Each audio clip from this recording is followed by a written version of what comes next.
ਵਾਹਿਗੁਰੂ ਜੀ ਕਾ ਖਾਲਸਾ ਵਾਹਿਗੁਰੂ ਜੀ ਕੀ ਫਤਿਹ। ਮੈਂ ਤੁਹਾਡੀ ਹੋਸਟ ਨੀਲਮ ਕੌਰ ਤੇ ਮੈਂ ਟੀਵੀ 84 ਦੇ ਸਾਰੇ ਦਰਸ਼ਕਾਂ ਤੇ ਸਰੋਤਿਆਂ ਦਾ ਹਾਰਦਿਕ ਸਵਾਗਤ ਕਰਦੀ ਹਾਂ ਪ੍ਰੋਗਰਾਮ ਸੱਚੋ ਸੱਚ ਵਿੱਚ। ਰੋਜ਼ਾਨਾ ਦੀ ਤਰ੍ਹਾਂ ਤੁਹਾਡੇ ਤੇ ਸਾਡੇ ਹਰਮਨ ਪਿਆਰੇ ਡਾਕਟਰ ਅਮਰਜੀਤ ਸਿੰਘ ਮੇਰੇ ਨਾਲ ਬੈਠੇ ਹੋਏ ਨੇ। ਆਓ ਨਾ ਮਿਲ ਕੇ ਪ੍ਰੋਗਰਾਮ ਸ਼ੁਰੂ ਕਰਦੇ ਹਾਂ। ਜੀ ਡਾਕਟਰ ਸਾਹਿਬ, welcome to our show. Thank you so much. ਜੀ ਡਾਕਟਰ ਸਾਹਿਬ, ਅੱਜ 24 ਜੁਲਾਈ 2015 10 ਸਾਵਨ ਨਾਨਕਸ਼ਾਹੀ ਸੰਮਤ 547 ਦਾ ਦਿਨ ਹੈ ਤੇ ਪ੍ਰੋਗਰਾਮ ਦੀ ਸ਼ੁਰੂਆਤ ਕਰਾਂਗੇ ਡਾਕਟਰ ਸਾਹਿਬ ਅੱਜ ਦੇ ਅਹਿਮ ਇਸ਼ੂਆਂ ਨਾਲ।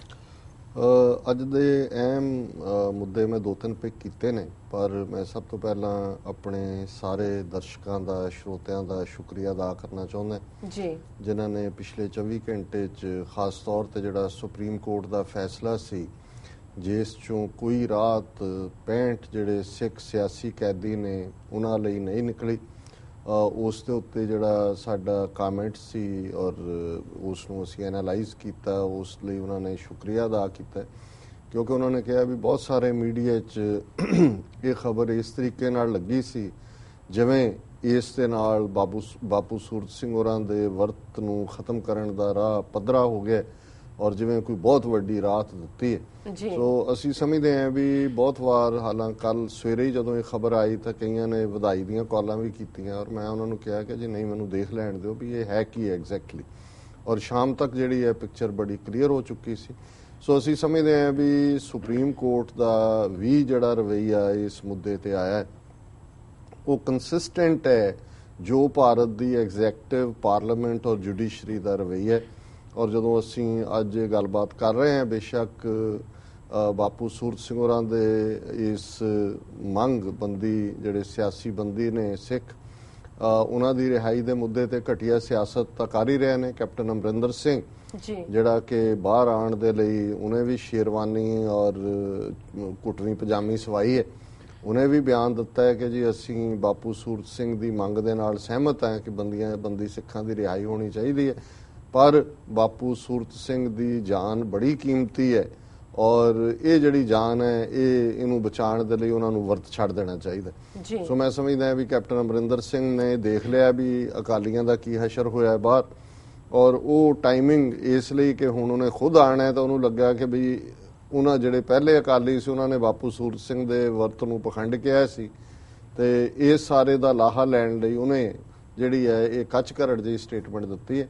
ਪਰ ਕੱਲ ਵੀ ਜਿਹੜੀ ਹੈ ਵੌਇਸ ਆਫ ਖਾਲਸਾ ਦੇ ਉੱਤੇ ਜਿਹੜਾ ਪ੍ਰੋਗਰਾਮ ਸੀ ਉਹਦੇ 'ਚ ਅਸੀਂ ਸਪਸ਼ਟਤਾ ਦੇ ਨਾਲ ਕਿਹਾ ਸੀ ਕਿ ਇਹ ਜਿਹੜੀ ਸਾਡੀ ਇੱਥੇ ਚੈਲੰਜ ਦੀ ਲਾਈਨ ਹੈ ਇਹ ਸਿਰਫ ਰੂਲਿੰਗ ਅਕਾਲੀ ਦਲ ਜਾਂ ਬੀਜੇਪੀ ਤੱਕ ਹੀ ਮਹਿਦੂਦ ਨਹੀਂ ਹੈ, ਕਾਂਗਰਸ ਵੀ ਇਸ ਦੇ ਦਾਇਰਾਕਾਰ 'ਚ ਹੈ ਔਰ ਕੈਪਟਨ ਅਮਰਿੰਦਰ ਸਿੰਘ ਦੇ ਹਵਾਲੇ ਨਾਲ ਬੇਸ਼ੱਕ ਜੂਨ 84 'ਚ ਉਹਦਾ ਅਸਤੀਫਾ ਦੇਣਾ ਜਾਂ ਚੀਫ ਮਿਨਿਸਟਰ ਹੁੰਦਿਆਂ 2002 ਤੋਂ 2007 ਤੱਕ termination of water agreements act, ਇਹ ਦੋ ਉਸ ਦੀਆਂ ਪੋਜ਼ਿਟਿਵ ਗੱਲਾਂ ਜਿਹੜੀਆਂ ਨੇ ਮੰਨੀਆਂ ਜਾਂਦੀਆਂ ਨੇ।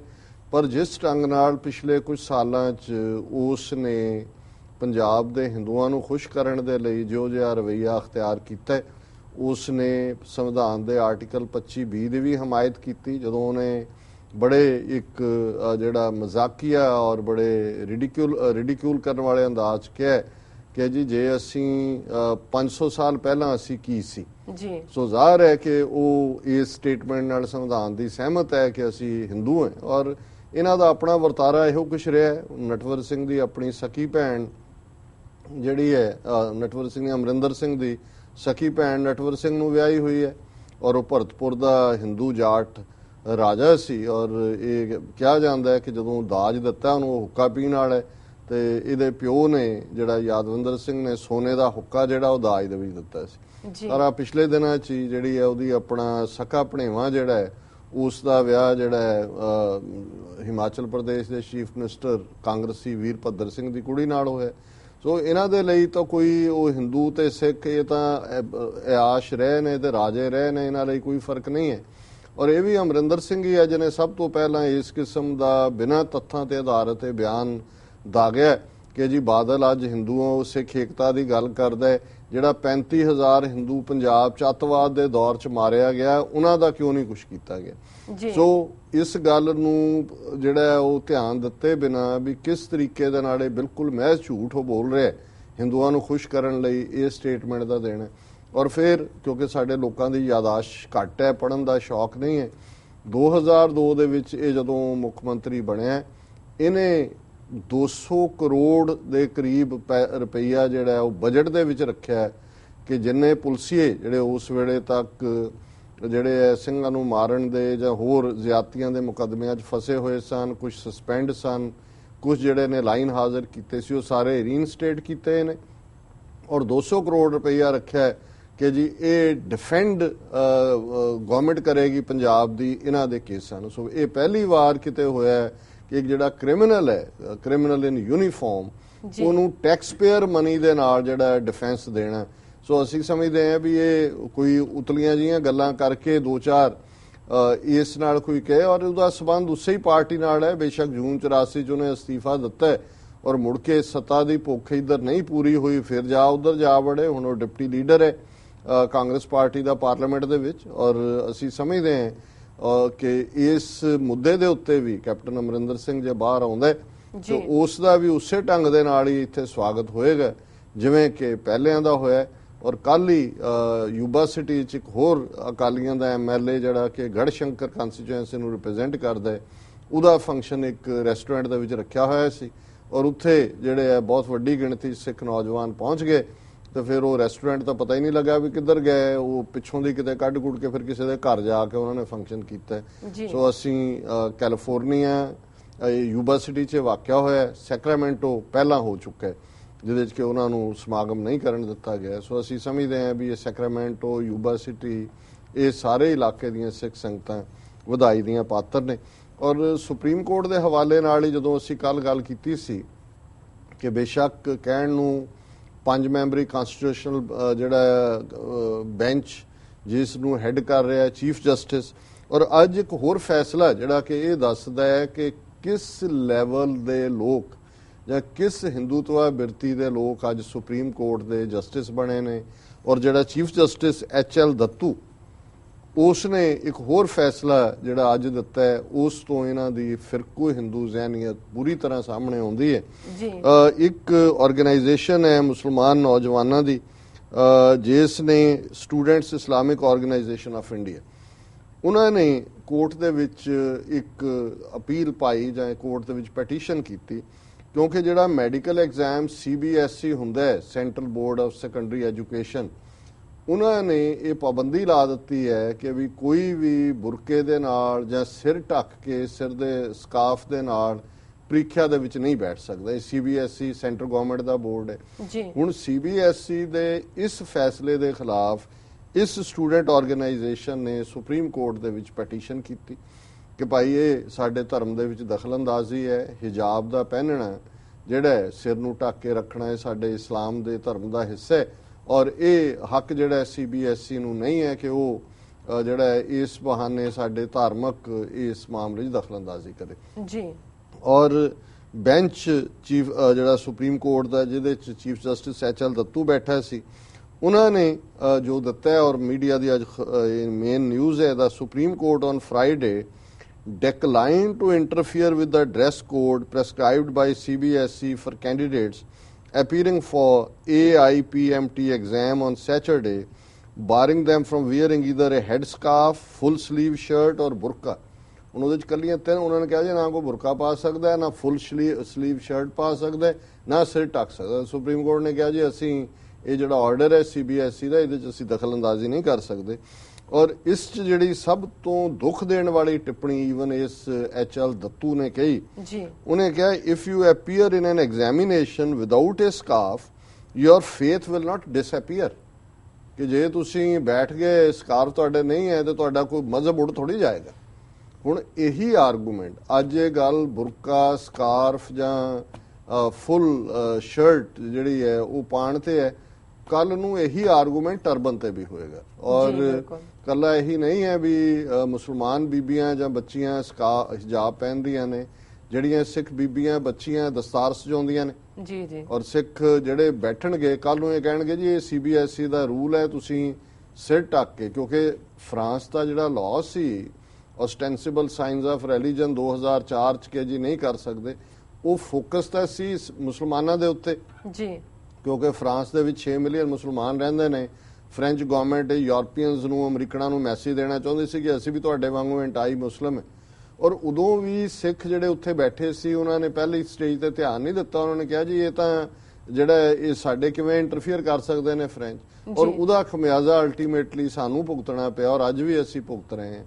ਔਰ ਅਸੀਂ ਸਮਝਦੇ ਹਾਂ ਕਿ ਇਹ ਜਿਹੜਾ CBSE ਦਾ ਆਰਡਰ ਹੈ, ਜੇ ਚੀਫ ਜਸਟਿਸ ਇਹ ਕਮੈਂਟ ਕਿਸੇ ਜਿਹੜਾ ਉਹ ਅਸੀਮਾਨੰਦ ਜਾਂ ਕਿਸੇ ਸਾਕਸ਼ੀ ਮਹਾਰਾਜ ਜਾਂ ਕਿਸੇ ਹੋਰ ਲੂਜ਼ ਹਿੰਦੂਤਵੀ ਸਾਧੂ ਨੇ ਨਹੀਂ ਕੀਤਾ ਹੈ, ਚੀਫ ਜਸਟਿਸ ਕਰ ਰਿਹਾ ਕਿ ਜੀ ਜੇ ਤੁਸੀਂ ਬਿਨਾਂ ਸਿਰ ਢੱਕੇ ਬਹਿ ਜਾਓਗੇ ਤਾਂ ਤੁਹਾਡਾ ਮਜ਼ਹਬ ਉੱਡ ਜਾਏਗਾ। ਔਰ ਗੱਲ ਇੱਥੇ ਨਹੀਂ ਰੁਕੀ। ਡਿਸਕ੍ਰਾਈਬਿੰਗ ਦਾ plea as nothing but ego, the court said that the candidates can wear the headscarf after the exam is over. ਉਹਨੇ ਕਿਹਾ ਜੀ ਇਹ ਜਿਹੜਾ ਮੰਗ ਹੀ ਕਰਨਾ ਈਗੋ ਹੈ। ਔਰ ਉਹਨੇ ਕਿਹਾ ਜੀ ਜਿਹੜੇ ਉਮੀਦਵਾਰ ਨੇ ਬਹਿਣਗੇ ਉਹ ਇਮਤਿਹਾਨ ਤੋਂ ਬਾਅਦ ਸਿਰ ਫਿਰ ਢੱਕ ਸਕਦੇ। ਹੁਣ ਤੁਸੀਂ ਅੰਦਾਜ਼ਾ ਲਾਓ ਵੀ ਇਹਨਾਂ ਕੋਰਟਸ ਤੋਂ ਅਸੀਂ ਇਹ ਭਾਲਦੇ ਆ ਕਿ ਜੀ ਸਾਡੇ ਜੇਲ੍ਹਾਂ 'ਚ ਬੰਦ ਜਿਹੜੇ ਨੇ ਉਹਨੂੰ ਸੁਪਰੀਮ ਕੋਰਟ ਰਾਹਤ ਦੇਗਾ। ਇਹ ਤਾਂ ਇੱਕ ਨਵਾਂ, ਕਿਉਂਕਿ ਅਜੇ ਤੱਕ ਮੈਂ ਕਿਸੇ ਸਿੱਖ ਜਥੇਬੰਦੀ ਦਾ ਬਿਆਨ ਇਹਦੇ ਤੇ ਨਹੀਂ ਦੇਖਿਆ ਕਿ CBSE ਨੇ ਜਿਹੜਾ ਸਿਰ ਢੱਕਣ ਤੇ ਪਾਬੰਦੀ ਲਾਈ ਹੈ ਇਹਦੇ ਕਨਸੀਕੁਐਂਸ ਕੀ ਹੋਣਗੇ। ਔਰ ਬੇਸ਼ੱਕ ਅੱਜ ਇਹ ਲੱਗਦਾ ਹੈ ਕਿ ਜੀ ਇਹ ਬੁਰਕੇ ਜਾਂ ਹਿਜਾਬ ਦੇ ਉੱਤੇ ਹੈ, ਇਸ ਦੇ ਉੱਤੇ ਸਟੈਂਡ ਰਹਿਣਾ ਚਾਹੀਦਾ ਔਰ ਇਸ ਗੱਲ ਨੂੰ ਸਪਸ਼ਟਤਾ ਦੇ ਨਾਲ, ਕਿਉਂਕਿ ਸੈਂਟਰ ਗਵਰਨਮੈਂਟ ਦਾ ਆਰਡੀਨੈਂਸ ਹੈ ਜਿਹਨੂੰ ਸੁਪਰੀਮ ਕੋਰਟ ਨੇ ਜਸਟੀਫਾਈ ਕਰ ਦਿੱਤਾ, ਸੁਪਰੀਮ ਕੋਰਟ ਦੇ ਚੀਫ ਜਸਟਿਸ ਨੇ ਜੀ। ਔਰ ਇਹ ਬੜਾ ਇੱਕ ਖਤਰਨਾਕ ਪਾਰਟ ਔਰ ਮੈਂ ਸਮਝਦਾ ਹਾਂ ਵੀ ਇਸੇ ਸ਼ੇਡ ਦੇ ਵਿੱਚ, ਕਿਉਂਕਿ ਇੱਕ ਚਰਚਾ ਜਿਹਨੂੰ ਪਿਛਲੇ ਕੱਲ ਇੰਡੀਅਨ ਮੀਡੀਆ ਦਿਖਾਉਂਦਾ ਰਿਹਾ, ਕਿਉਂਕਿ ਸਾਨੂੰ ਸ਼ਾਇਦ ਸਮਝ ਨਹੀਂ ਆਉਂਦੀ ਕਿ ਸਿੱਖਾਂ ਮੁਸਲਮਾਨਾਂ ਦਾ ਜਿਹੜੀਆਂ ਦੋ ਵੱਡੀਆਂ ਘੱਟ ਗਿਣਤੀ ਕੌਮਾਂ ਨੇ ਭਾਰਤੀ ਨਕਸ਼ੇ 'ਚ ਨੇੜੇ ਆਣਾ ਕਿੰਨਾ ਇੰਪੋਰਟੈਂਟ ਹੈ, ਪਰ ਸਾਡਾ ਦੁਸ਼ਮਣ ਇਸ ਗੱਲ ਨੂੰ ਸਮਝਦਾ ਹੈ ਵੀ ਇਹਨਾਂ ਨੂੰ ਤੋੜਨਾ ਕਿੰਨਾ ਇੰਪੋਰਟੈਂਟ ਹੈ ਔਰ ਸਿੱਖਾਂ ਨੂੰ ਮੁਸਲਮਾਨਾਂ ਦੇ ਗਲ ਪਾਉਣਾ ਕਿੰਨਾ ਜਿਹੜਾ ਉਹਨਾਂ ਦੇ ਲਈ ਅਹਿਮ ਹੈ। ਇਸ ਲਈ ਉਹਨਾਂ ਨੇ ਬੇਸ਼ੱਕ ਹੈਦਰਾਬਾਦ 'ਚ ਇੱਕਦਮ ਬਾਅਦ ਗੁਰਦੁਆਰੇ ਦੇ ਬਹਾਨੇ ਸਿੱਖਾਂ ਮੁਸਲਮਾਨਾਂ 'ਚ ਝਗੜਾ ਕਰਵਾਇਆ, ਜਾਂ ਜੇ ਸਿੱਖਾਂ ਨੇ ਕਸ਼ਮੀਰ ਦੇ ਵਿੱਚ ਜਾ ਕੇ ਰਾਹਤ ਕਾਰਜਾਂ 'ਚ ਲੰਗਰ ਲਾਏ ਫਲੱਡਸ ਦੇ ਵੇਲੇ ਜੀ, ਤੇ ਇਹੀ ਤੁਸੀਂ ਉਸ ਵੇਲੇ ਦੇ ਫੇਸਬੁੱਕ ਕਮੈਂਟ ਔਰ ਸੋਸ਼ਲ ਨੈਟਵਰਕਿੰਗ ਤੇ ਦੇਖ ਲਓ ਕਿ ਉਹ ਜਿਹੜੇ ਨੇ ਉਹ ਸਿੱਖਾਂ ਨੂੰ ਮਜ਼ਾਕ ਕਰਦੇ ਸੀ ਕਿ ਜੀ ਇਹਨਾਂ ਨੇ ਤੁਹਾਡੇ ਮਾਰੇ ਨੇ ਲੱਖਾਂ ਲੋਕ ਔਰ ਤੁਸੀਂ ਉਹਨਾਂ ਨੂੰ ਖਵਾ ਰਹੇ ਹੋ ਜਾ ਕੇ ਜੀ। ਔਰ ਇਹੀ ਟ੍ਰੈਂਡ ਕੱਲ ਮੀਡੀਆ ਤੇ ਦੇਖਣ ਚ ਆਇਆ ਕਿ ਜਿਹੜਾ AIMIM ਚੀਫ ਹੈ, ਇਹ ਇੱਕ ਮੁਸਲਮਾਨਾਂ ਦੀ ਐਕਸਕਲੂਸਿਵ ਹੱਕਾਂ ਦੀ ਗੱਲ ਕਰਨ ਵਾਲੀ ਪਾਰਟੀ ਹੈ ਔਰ ਉਹਦਾ ਚੀਫ ਹੈ ਅਸਾਦੁਦੀਨ ਓਵੈਸੀ। ਹੁਣ ਇਹ ਬੜਾ ਚੰਗਾ ਸਪੀਕਰ ਹੈ, ਆਊਟਸਪੋਕਨ ਹੈ, ਹੈਦਰਾਬਾਦ ਦੇ ਨਾਲ ਇਹਦਾ ਸਬੰਧ ਹੈ, ਆਲਰੇਡੀ ਇਹਨਾਂ ਨੇ ਇਲੈਕਸ਼ਨਾਂ ਵੀ ਜਿੱਤੀਆਂ, ਪਿਛਲੀਆਂ ਮਹਾਰਾਸ਼ਟਰ ਦੀਆਂ ਚੋਣਾਂ 'ਚ ਵੀ ਇਹਨਾਂ ਦੇ ਕੁਝ ਉਮੀਦਵਾਰ ਜਿੱਤੇ ਨੇ ਔਰ ਇਹ ਬੜਾ ਹੈਡ ਔਨ ਜਿਹੜਾ ਲੈਂਦਾ ਹੈ ਹਿੰਦੂਤਵੀਆਂ ਨੂੰ। ਹੁਣ ਜਦੋਂ ਅਸੀਂ ਦੇਖਦੇ ਹਾਂ ਕਿ ਯਾਕੂਬ ਮੈਨਨ ਜਿਹੜਾ ਇੱਕੋ ਇੱਕ ਸਰਵਾਈਵਰ ਹੈ ਮੁੰਬਈ ਦੇ ਕੇਸਿਸ 'ਚ, ਉਹਨੂੰ ਫਾਂਸੀ ਦੀ ਸਜ਼ਾ ਸੁਣਾਈ ਗਈ ਹੈ, ਉਹਨੂੰ ਕਨਫਰਮ ਕਰ ਦਿੱਤਾ ਹੈ, ਹਾਲਾਂਕਿ ਹੁਣ ਸੁਪਰੀਮ ਕੋਰਟ ਨੇ ਫਿਰ ਪਟੀਸ਼ਨ ਕੀਤੀ ਹੈ ਜੀ। ਔਰ ਇਸ ਕੰਟੈਕਸਟ ਦੇ ਵਿੱਚ ਇਸ ਨੇ ਅਸਾਦੁਦੀਨ ਨੇ ਜਾਂ ਓਵੈਸੀ ਮੈਂ ਕਹਾਂਗਾ ਲਾਸਟ ਨੇਮ, ਓਵੈਸੀ ਨੇ ਬਿਆਨ ਦਿੱਤਾ। ਉਹਨੇ ਕਿਹਾ ਔਰ ਜਿਹੜਾ ਬਿਆਨ ਕੱਲ ਪਲੇ ਹੁੰਦਾ ਰਿਹਾ ਘੜੀ ਘੜੀ, ਉਹਨੇ ਕਿਹਾ ਜੀ ਬੇਅੰਤ ਸਿੰਘ ਦੇ ਕਾਤਲਾਂ ਰਾਜੋਆਣੇ ਨੂੰ ਫਾਂਸੀ ਦਿੱਤੀ ਜਾਏ। ਹਾਲਾਂ ਜੇ ਤੁਸੀਂ ਇਹਨੂੰ ਕੰਟੈਕਸਟ ਦੇ ਵਿੱਚ ਦੇਖਦੇ ਹੋ ਜਿਹੜੀ ਗੱਲ ਉਹਨੇ ਕਹੀ ਉਹ ਗਲਤ ਨਹੀਂ ਜੀ, ਪਰ ਜਦੋਂ ਤੁਸੀਂ ਕਿਸੇ ਗੱਲ ਨੂੰ ਆਊਟ ਆਫ ਕੰਟੈਕਸਟ ਲੈ ਜਾਂਦੇ ਹੋ ਤੇ ਫਿਰ ਐਂ ਲੱਗਦਾ ਅੱਛਾ ਮਤਲਬ ਇਹ ਹੈ ਵੀ ਉਹ ਸਿੱਖਾਂ ਨੂੰ ਮੈਸੇਜ ਦੇਣਾ ਚਾਹੁੰਦੇ ਨੇ, ਦੇਖ ਲਓ ਜੀ ਇਹ ਤਾਂ ਤੁਹਾਡੇ ਰਾਜੋਆਣੇ ਨੂੰ ਫਾਂਸੀ ਲਵਾਉਣਾ ਚਾਹੁੰਦੇ ਨੇ। ਹੁਣ ਇਹ ਕੰਟੈਕਸਟ ਕੀ ਹੈ? ਜਦੋਂ ਕਿ ਇਹਨੇ ਓਵੈਸੀ ਨੇ ਬੜਾ ਕਲੀਅਰਲੀ ਕਿਹਾ ਕਿ ਭਾਈ ਇਹ ਜਿਹੜੇ ਫੈਸਲੇ ਆ ਰਹੇ ਨੇ ਨਾ ਇਹ ਪੋਲੀਟੀਕਲ ਨੇ, ਇਹ ਸਿਆਸੀ ਫੈਸਲੇ ਨੇ। ਫਿਰ ਉਹਨੇ ਜਿਹੜੇ ਸਵਾਲ ਕੀਤੇ ਉਹਨੇ ਕਿਹਾ ਕਿ ਵੀ he sought to know whether the perpetrators of demolition of disputed structure in Ayodhya, communal riots of Mumbai and Gujarat and other such sinister cases would get a similar punishment. ਉਹਨੇ ਕਿਹਾ ਵੀ ਯਾਕੂਬ ਨੂੰ ਤਾਂ ਦੇ ਦਿੱਤੀ ਫਾਂਸੀ, ਉਸ ਤੋਂ ਪਹਿਲਾਂ ਅਫਜ਼ਲ ਗੁਰੂ ਨੂੰ ਦਿੱਤੀ, ਦੂਜੇ ਨੂੰ ਦਿੱਤੀ, ਪਰ ਜਿਨ੍ਹਾਂ ਨੇ ਬਾਬਰੀ ਮਸਜਿਦ ਢਾਈ, ਜਿਨ੍ਹਾਂ ਨੇ ਅਯੁੱਧਿਆ ਦੇ ਵਿੱਚ ਇਸ ਬਹਾਨੇ ਦੇ ਨਾਲ ਜੋ ਹੋਇਆ ਕਮਿਊਨਲ ਰਾਈਟਸ ਮੁੰਬਈ 'ਚ ਕੀਤੇ, ਇਹਦੇ 'ਚ 1000 ਤੋਂ ਜ਼ਿਆਦਾ ਮੁਸਲਮਾਨ ਮਾਰੇ ਗਏ ਔਰ ਇਹਦੇ ਤੇ ਸ਼੍ਰੀ ਕ੍ਰਿਸ਼ਨਾ ਕਮਿਸ਼ਨ ਦੀ ਰਿਪੋਰਟ ਹੈ ਜਿਹਨੂੰ ਦੋਨਾਂ ਹੀ ਸਰਕਾਰਾਂ ਨੇ, ਕਾਂਗਰਸ ਦੀ ਗਵਰਨਮੈਂਟ ਵੇਲੇ ਵੀ ਔਰ BJP ਸ਼ਿਵ ਸੈਨਾ ਦੀ, ਉਹਨਾਂ ਨੇ ਟੱਚ ਨਹੀਂ ਕੀਤਾ। ਔਰ ਤੀਸਰਾ ਉਹਨਾਂ ਨੇ ਕਿਹਾ ਵੀ ਗੁਜਰਾਤ 'ਚ 2002 'ਚ ਹੋਇਆ ਕਿ ਜਿਨ੍ਹਾਂ ਨੇ ਇਹ ਕ੍ਰਾਈਮ ਕੀਤੇ ਨੇ ਉਹਨਾਂ ਨੂੰ ਫਾਂਸੀ ਦਿੱਤੀ ਗਈ ਹੈ। ਫਿਰ ਉਹਨੇ ਅੱਗੇ ਕਿਹਾ Why have not perpetrators of demolition of Babri Masjid been convicted, and will they also be given capital punishment, as that is the original sin? उन्हें हैदराबाद तो member parliament है वैसी. फिर उन्हें क्या, alleging that the recommendations of Shri Krishna Commission have been put in cold storage both by BJP, Shiv Sena and Congress NCP government in Maharashtra. He wondered how many have been convicted in the Mumbai riots of December 1992 and January 1993. ये मैं already mention किया है. 1,000 people were killed in communal riots in December 1992 and January 1993. How many are convicted? उन्हें क्या 1,000 बंदा मारिया सी, किन्नियां नूं जिहड़ा है ਉਹ ਸਜ਼ਾ ਦਿੱਤੀ ਗਈ. ਵਿਲ ਸਾਧਵੀ, ਹੁਣ ਇਹ ਉਹਦੀ ਸਾਰੀ ਸਟੇਟਮੈਂਟ ਹੈ, ਔਰ ਉਹਦੇ ਚ ਉਹਨਾਂ ਨੇ ਕਿਵੇਂ ਇੱਕ ਐਲੀਮੈਂਟ ਬਾਹਰ ਚੁੱਕ ਕੇ ਤੇ ਉਹ ਸਿੱਖਾਂ ਦੇ ਖਿਲਾਫ ਜਿਹੜਾ ਉਹ ਬਣਾ ਦਿੱਤਾ ਹੈ. ਹੁਣ ਉਹਦਾ ਬੜਾ ਪਰਟੀਨੈਂਟ ਸਵਾਲ ਹੈ. Will Sadhvi Pragya, colonel Purohit and Swami Asimanand, whose name cropped up in connection with the Malegaon blast, would get capital punishment. उन्हें क्या भी चलो याकूब ਨੂੰ ਤਾਂ ਫਾਂਸੀ ਦੇ ਦਿੱਤੀ, ਕਿ ਸਾਧਵੀ ਪ੍ਰਗਿਆ ਨੂੰ, ਕਰਨਲ ਪ੍ਰੋਹਤ ਨੂੰ, ਸਵਾਮੀ ਅਸੀਮਾਨੰਦ ਨੂੰ ਵੀ ਤੁਸੀਂ ਫਾਂਸੀ ਦਿਓਗੇ? ਜੀ. He questioned why the assassins of former Prime Minister Rajiv Gandhi have not been awarded the same punishment. Rajiv Gandhi and Beyant Singh killers have been backing of respective political parties. That is why they have not been given capital punishment. ਹੁਣ ਇਹ context ਹੈ ਉਹਦਾ ਜੀ. ਉਹਨੇ ਕਿਹਾ ਜੀ ਤੁਸੀਂ ਇਹਨਾਂ ਨੂੰ ਨਹੀਂ ਦਿੱਤੀ, ਮੁੰਬਈ, ਅਯੁੱਧਿਆ, ਗੁਜਰਾਤ, ਮਾਲੇਗਾਉਂ, ਰਾਜੀਵ ਗਾਂਧੀ ਦੇ ਅਸੈਸਿਨਸ ਨੂੰ ਨਹੀਂ ਤੁਸੀਂ ਫਾਂਸੀ ਦਿੱਤੀ, ਬੇਅੰਤ ਸਿੰਘ ਨੂੰ ਮਾਰਨ ਵਾਲੇ ਨੂੰ ਨਹੀਂ ਦਿੱਤੀ. ਇਹਦੇ 'ਚ ਕੋਈ ਸ਼ੱਕ ਨਹੀਂ ਹੈ ਕਿ ਜੇ ਰਾਜੀਵ ਗਾਂਧੀ ਨੂੰ ਮਾਰਨ ਵਾਲਿਆਂ ਦੇ ਪਿੱਛੇ ਤਾਮਿਲ ਗਵਰਨਮੈਂਟ ਨਾ ਹੁੰਦੀ ਔਰ ਉਹਨਾਂ ਦੀ ਜਿਹੜੀ ਅੰਨਾ DMK ਹੈ ਤੇ ਹੁਣ ਉਹ ਹੈਂਗ ਕੀਤੇ ਹੁੰਦੇ. ਔਰ ਇਹਦੇ 'ਚ ਵੀ ਕੋਈ ਸ਼ੱਕ ਨਹੀਂ ਹੈ ਕਿ ਜੇ ਰਾਜੋਆਣੇ ਦੇ ਕੇਸ ਨੂੰ ਸਾਰੀ ਸਿੱਖ ਕੌਮ ਨਾ ਲੈਂਦੀ, ਉਹਨਾਂ ਨੇ ਤਾਂ 2 ਵਾਰ ਬਲੈਕ ਫਰੰਟ ਕੱਢ ਦਿੱਤੇ ਸੀ ਫਾਂਸੀ ਦੇਣ ਲਈ, ਔਰ ਫਿਰ ਬਾਦਲ ਨੂੰ ਵੀ ਲੱਗਾ ਜਾ ਕੇ ਉਹਨੇ ਹੀ ਜਿਹੜਾ ਇਸ ਨੂੰ ਵੇਚਿਆ ਆਪਣੇ ਹੱਕਾਂ ਲਈ. ਸੋ ਮੈਂ ਸਮਝਦਾ ਵੀ ਸਟੇਟਮੈਂਟ ਉਹਦੀ ਗਲਤ ਨਹੀਂ ਹੈ, ਉਹ ਕੰਟੈਕਸਟ ਗਲਤ ਹੈ. ਉਹਨੇ ਕਿਹਾ ਕਿ ਭਾਈ ਇਹਨਾਂ ਦੇ ਪਿੱਛੇ ਤਾਂ ਇਹਨਾਂ ਦੀਆਂ ਪਾਰਟੀਆਂ ਖਲੋ ਗਈਆਂ, ਇਸ ਲਈ ਨਹੀਂ ਹੋਇਆ, ਤੇ ਸਾਡਿਆਂ ਨੂੰ ਤੁਸੀਂ ਇਸ ਲਈ ਦੇ ਰਹੇ ਹੋ ਕਿ ਵੀ ਸਾਡਾ ਕੋਈ ਵਾਲੀ ਵਾਰਿਸ ਨਹੀਂ ਹੈ. ਔਰ ਇਹੀ ਮੈਸੇਜ ਉਹ ਆਪਣੇ ਮੁਸਲਮਾਨਾਂ ਨੂੰ ਵੀ ਦੇਣਾ ਚਾਹੁੰਦਾ, ਕਿਉਂਕਿ ਜਿਹੜੀ ਪਾਰਟੀ ਹੈ ਇਹ ਮੁਸਲਮਾਨਾਂ ਦੇ ਵਿੱਚ ਮਕਬੂਲ ਹੋ ਰਹੀ ਹੈ, ਉਹ ਮਹਾਰਾਸ਼ਟਰ ਤੱਕ ਪਹੁੰਚ ਗਏ ਨੇ, ਹੋਰ ਥਾਵਾਂ ਤੇ ਵੀ ਇਹ ਫੈਲਣਗੇ. ਔਰ ਉਹਨੇ ਇੱਕ ਕੰਟੈਕਸਟ ਦੇ ਵਿੱਚ ਗੱਲ ਕੀਤੀ ਕਿ ਭਾਈ ਜਿਹੜੇ ਦੂਸਰੇ ਕਾਤਲ ਨੇ ਉਹ ਬਚੇ ਹੋਏ ਨੇ, ਪਰ ਸਾਡਿਆਂ ਨੂੰ ਤੁਸੀਂ ਫਾਂਸੀ ਦੇ ਰਹੇ ਹੋ.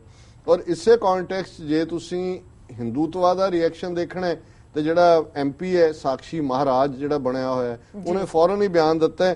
ਉਹਨੇ ਕਿਹਾ ਜੀ ਜਿਹੜੇ ਉਹਦੀ ਸਟੇਟਮੈਂਟ ਹੈ, I think those who cannot respect this nation, cannot respect the national flag, cannot respect India's constitution, cannot respect the judiciary, such people do not have the right to live in India. The way is open, they can easily go to Pakistan. ਹੁਣ ਇਹਦੇ ਤੇ case ਬਣਨਾ ਚਾਹੀਦਾ ਜਿਹੜੀ ਉਹਦੀ ਬਿਆਨਬਾਜ਼ੀ ਹੈ. ਲੇਕਿਨ ਅੱਜ ਹਿੰਦੂ ਤਵੀਆਂ ਦਾ ਜ਼ੋਰ ਹੈ, ਫਾਂਸੀਆਂ ਮੁਸਲਮਾਨਾਂ ਨੂੰ ਲੱਗਣ, 65 ਸਿੱਖ ਪੋਲੀਟੀਕਲ ਪ੍ਰਿਜ਼ਨਰਸ ਉਹਨਾਂ ਲਈ ਸੁਪਰੀਮ ਕੋਰਟ 'ਚੋਂ ਕੋਈ ਰਾਹਤ ਨਾ ਨਿਕਲੇ. ਔਰ ਇਹ ਸਾਰਾ ਜਿਹੜਾ ਹੈ ਉਹ ਕਿਉਂਕਿ ਇਸ ਲਈ ਕਿ ਘੱਟ ਗਿਣਤੀ ਕੌਮਾਂ ਨਾਲ ਵਾਪਰਿਆ. ਔਰ ਮੈਂ ਚਾਹੁੰਦਾ ਸੀ ਕਿ ਵੀ ਬਜਾਏ ਇਸ ਦੇ ਕਿ ਓਵੈਸੀ ਦੇ ਨਾਂ ਥੱਲੇ ਲੱਗੇ ਜੀ ਦੇਖੋ ਕਹਿ ਰਿਹਾ ਜੀ ਰਾਜੋਆਣੇ ਨੂੰ ਫਾਂਸੀ ਦਿਓ. ਸੋ ਵਿਦਆਊਟ ਕੰਟੈਕਸਟ ਜਦੋਂ ਅਸੀਂ ਗੱਲ ਕਰਦੇ ਹਾਂ ਤੇ ਉਹ ਦੁਸ਼ਮਣ ਨੂੰ ਸੂਟ ਕਰਦੀ ਹੈ ਜੀ. ਔਰ ਐਟੀਟਿਊਡ ਕੀ ਅੱਜ ਹਿੰਦੂ ਤਵੀਆਂ ਦਾ, ਇੱਕ ਪਾਸੇ ਤਾਂ ਅਸੀਂ ਘੱਟ ਗਿਣਤੀਆਂ ਦੀ ਗੱਲ ਕੀਤੀ, 70% ਲੋਕ ਜਿਹੜੇ ਨੇ ਉਹ ਭਾਰਤ ਦੇ ਵਿੱਚ ਖੇਤੀਬਾੜੀ ਦੇ ਉੱਤੇ ਨੇ, ਔਰ ਉਹਦੇ 'ਚ ਜ਼ਾਹਰ ਹੈ ਬਹੁ ਗਿਣਤੀ ਜਿਹੜੀ ਕੌਮ ਹੈ ਉਸ ਦੇ ਲੋਕ ਜ਼ਿਆਦਾ ਨੇ ਜੀ. ਔਰ ਕਿੰਨੇ ਲੋਕ, ਜੇ ਤੁਸੀਂ ਸਾਲ ਦੀਆਂ ਫਿਗਰਸ ਦੇਖੋ, ਭਾਰਤ ਦੇ ਵਿੱਚ ਲੱਖਾਂ ਕਿਸਾਨ, ਲੱਖਾਂ, ਉਹਨਾਂ ਦੇ ਵਿੱਚ ਸਿਰਫ ਪੰਜਾਬ ਦੇ ਵਿੱਚ ਨਹੀਂ, ਮਹਾਰਾਸ਼ਟਰ ਦਾ ਵਿਦਰਭਾ ਰੀਜਨ, ਕੇਰਲਾ, ਈਵਨ ਮੱਧ ਪ੍ਰਦੇਸ਼, ਰਾਜਸਥਾਨ, ਜਿੱਥੇ BJP ਦੀਆਂ ਹਕੂਮਤਾਂ ਨੇ ਕਿਸਾਨ ਆਤਮ ਹੱਤਿਆ ਕਰ ਰਹੇ ਨੇ. ਪਰ ਇਹਨਾਂ ਦੀ ਕਿਸ ਕਦਰ ਇਨਸੈਂਸਿਟਿਵਿਟੀ ਹੈ ਇਸ ਦੇ ਉੱਤੇ. ਅੱਜ ਹੀ ਭਾਰਤ ਦੀ ਪਾਰਲੀਮੈਂਟ ਦੇ ਵਿੱਚ ਜਿਹੜਾ ਐਗਰੀਕਲਚਰ ਮਿਨਿਸਟਰ ਹੈ ਰਾਧਾ ਮੋਹਨ ਸਿੰਘ ਜੀ, ਉਹ ਜਦੋਂ ਉਸ ਨੇ ਇਸ ਦੇ ਉੱਤੇ ਬਰੀਫ ਕੀਤਾ ਕਿ ਆਤਮ ਹੱਤਿਆਵਾਂ ਕਿਉਂ ਹੋ ਰਹੀਆਂ ਨੇ, ਤੇ ਉਹਦੇ 'ਚ ਉਹਨੇ ਕਿਹਾ ਕਿ ਜੀ ਇਹ ਨੈਸ਼ਨਲ ਕ੍ਰਾਈਮ ਰੈਕਡ ਬਿਊਰੋ, ਇਹ ਸਾਰੇ ਬਿਊਰੋ ਇਹਨਾਂ ਦੇ ਹੀ ਹੁੰਦੇ ਨੇ ਜਿੱਦਾਂ ਦੀਆਂ ਰਿਪੋਰਟਾਂ ਬਣਾ ਕੇ ਉਹਨੂੰ ਕਵਰ ਅਪ ਕਰਨ ਲਈ ਹੁੰਦੇ.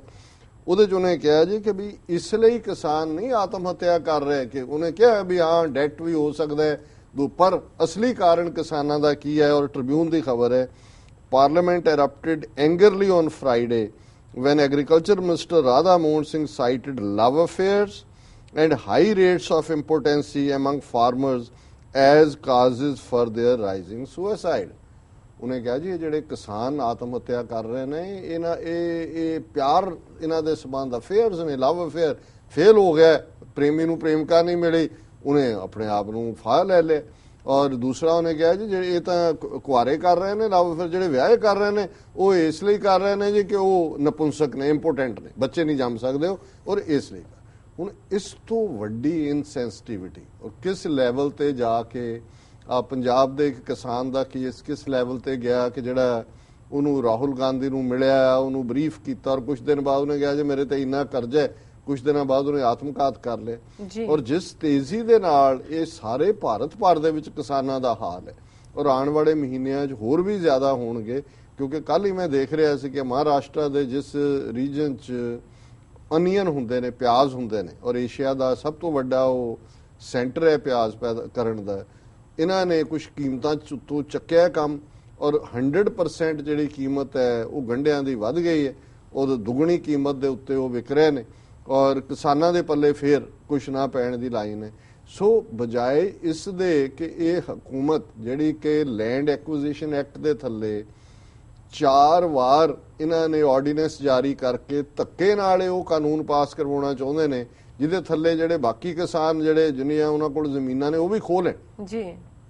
ਸੋ ਇੱਕ ਪਾਸੇ ਲੈਂਡ ਐਕੁਜੀਸ਼ਨ ਐਕਟ ਦੇ ਥੱਲੇ ਕਿਸਾਨਾਂ ਨੂੰ ਬੇਜ਼ਮੀਨੇ ਕਰਨ ਦਾ ਏਜੰਡਾ ਹੈ ਔਰ ਦੂਸਰੇ ਪਾਸੇ ਜਿਹੜੇ ਲੱਖਾਂ ਆਤਮਘਾਤ ਹਰ ਸਾਲ ਕਰ ਰਹੇ ਕਿਸਾਨ ਨੇ ਉਹਨਾਂ ਦੇ ਮਰਨ ਤੇ ਵੀ ਇਹ ਮਜ਼ਾਕ। ਇਸ ਤੋਂ ਕੁਝ ਇਹ ਤਾਂ ਮੈਨੂੰ ਇਹ ਦੇਖਦਿਆਂ ਉਹ ਸਟੇਟਮੈਂਟ ਯਾਦ ਆਈ ਕਿ 1988 ਚ ਜਦੋਂ ਸੈਂਟਰ ਦੀਆਂ ਏਜੰਸੀਆਂ ਨੇ ਭਾਖੜਾ ਬਿਆਸ ਮੈਨੇਜਮੈਂਟ ਬੋਰਡ ਉੱਥੇ ਇੱਕ ਜਰਨਲ ਹੀ ਲੱਗਾ ਹੋਇਆ ਸੀ ਉਹਨਾਂ ਦਾ ਰਿਟਾਇਰਡ, ਉਹਦੇ ਰਾਹੀਂ ਪੰਜਾਬ 'ਚ ਬਨਾਵਟੀ ਹੜ੍ਹ ਲਿਆਂਦੇ, 10,000 ਤੋਂ ਜ਼ਿਆਦਾ ਲੋਕ ਮਰ ਗਏ, 1 ਲੱਖ ਤੋਂ ਜ਼ਿਆਦਾ ਡੰਗਰ ਮਰ ਗਏ। ਤੇ ਜਿਹੜਾ ਐਗਰੀਕਲਚਰ ਮਿਨਿਸਟਰ ਸੀ, ਇਹ ਵੀ ਐਗਰੀਕਲਚਰ ਮਿਨਿਸਟਰ ਦਾ ਬਿਆਨ ਹੈ, ਉਸ ਵੇਲੇ ਐਗਰੀਕਲਚਰ ਮਿਨਿਸਟਰ ਭਜਨ ਲਾਲ ਸੀ ਜਿਹੜਾ ਹਰਿਆਣੇ ਦਾ ਮੁੱਖ ਮੰਤਰੀ ਵੀ ਰਿਹਾ ਔਰ ਪੂਰਾ ਸਿੱਖ ਦੋਖੀ, ਉਹ ਆਇਆ ਪੰਜਾਬ 'ਚ ਔਰ ਸਾਰਾ ਪੰਜਾਬ ਜਿਹੜਾ ਇੱਕ ਵੱਡਾ ਹਿੱਸਾ ਪਾਣੀ 'ਚ ਹੜਿਆ ਹੋਇਆ, 10,000 ਲੋਕ ਮਰੇ ਨੇ, ਕਈ ਦਰਖਤਾਂ ਤੇ ਚੜੇ ਨੇ, 1988 ਦੀ ਗੱਲ ਹੈ। ਔਰ ਉਹਨੇ ਜਾ ਕੇ ਜਿਹੜਾ ਉਹ ਸਟੇਟਮੈਂਟ ਦਿੱਤੀ, ਉਹਨੇ ਕਿਹਾ ਜੀ ਪੰਜਾਬ ਦੇ ਕਿਸਾਨ ਬਹੁਤ ਖੁਸ਼ ਨੇ ਕਿ ਆਉਣ ਵਾਲੀ ਫਸਲ ਬਹੁਤ ਵਧੀਆ ਹੋਏਗੀ, ਆਉਣ ਵਾਲੇ ਸੀਜ਼ਨ ਦੇ ਵਿੱਚ ਬਹੁਤ ਵਧੀਆ ਹੋਏਗੀ। ਹਾਲਾਂ ਚਲੋ ਜੁਝਾਰੂਆਂ ਨੇ ਜਿਹੜਾ ਭਾਖੜਾ ਬਿਆਸ ਮੈਨੇਜਮੈਂਟ ਬੋਰਡ ਦਾ ਉਸ ਵੇਲੇ ਚੇਅਰਮੈਨ ਸੀ ਜਨਰਲ, ਉਸ ਨੂੰ ਜਿਹੜਾ ਉਹਦਾ ਹੱਕ ਦੇ ਦਿੱਤਾ ਜੋ ਡਿਜ਼ਰਵ ਕਰਦਾ ਸੀ, ਸਜ਼ਾ ਦਿੱਤੀ। ਲੇਕਿਨ ਜਿਵੇਂ ਭਜਨ ਲਾਲ ਨੇ ਇਹ ਕਹਿ ਕੇ ਸਾਰੇ ਹੀ ਦੁਨੀਆ ਭਰ ਚ ਬੈਠੇ ਪੰਜਾਬੀ ਜਿਨ੍ਹਾਂ ਦੇ ਘਰ ਰਿਸ਼ਤੇਦਾਰ ਕੋਈ ਮਰ ਗਿਆ ਸੀ, ਕੋਈ ਰੁੜ ਰਿਹਾ ਸੀ, ਕਿਸੇ ਦਾ ਪਤਾ ਨਹੀਂ ਸੀ, ਗਵਾਚਿਆ ਹੋਇਆ ਹੈ, ਕਿਹਾ ਜੀ ਬਹੁਤ ਖੁਸ਼ ਨੇ ਪੰਜਾਬ ਦੇ ਲੋਕ। ਔਰ ਇਹ ਸਟੇਟਮੈਂਟ ਵੀ ਇਸ ਤਰੀਕੇ ਨਾਲ 70% ਜਿਹੜਾ ਕਿਸਾਨ ਹੈ ਭਾਰਤ ਦੇ ਨਕਸ਼ੇ 'ਚ ਜਿਹੜਾ ਸਟਰਗਲ ਕਰ ਰਿਹਾ ਆਪਣੇ ਆਪ ਨੂੰ ਸਰਵਾਈਵ, ਉਹਨਾਂ ਦਾ ਹੀ ਇਹ ਅਪਮਾਨ ਨਹੀਂ ਹੈ, ਉਹਨਾਂ ਦੇ ਜ਼ਖਮਾਂ ਤੇ ਲੂਣ ਛਿੜਕਣਾ।